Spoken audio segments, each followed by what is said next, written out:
حضرت بہلول دانا ہارون الرشید کے زمانے میں ایک مجذوب صفت بزرگ تھے۔ ہارون الرشید ان کی باتوں سے ظرافت کے مزے لیا کرتے تھے۔ ایک مرتبہ حضرت بہلول دانا ہارون الرشید کے پاس پہنچے۔ ہارون الرشید نے ایک چھڑی اٹھا کر دی۔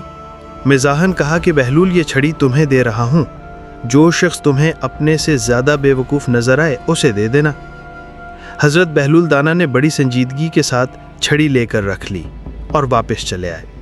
بات آئی گئی ہو گئی، شاید ہارون الرشید بھی بھول گئے ہوں گے۔ عرصہ کے بعد ہارون الرشید کو سخت بیماری لاحق ہو گئی، بچنے کی کوئی امید نہ تھی۔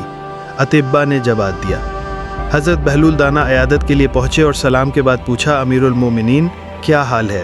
امیر المومنین نے کہا، حال پوچھتے ہو بہلول، بڑا لمبا سفر درپیش ہے۔ کہاں کا سفر؟ جواب دیا، آخرت کا۔ حضرت بہلول دانا نے سادگی سے پوچھا، واپسی کب ہوگی؟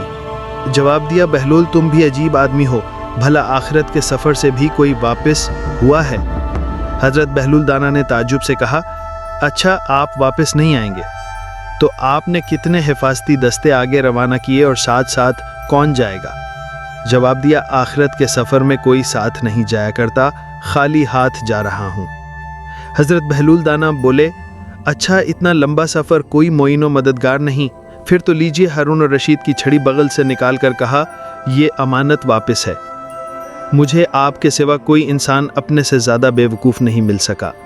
آپ جب کبھی چھوٹے سفر پر جاتے تھے تو ہفتوں پہلے اس کی تیاریاں ہوتی تھیں، حفاظتی دستے آگے چلتے تھے، حشم و خدم کے ساتھ لشکر ہم رکاب ہوتے تھے۔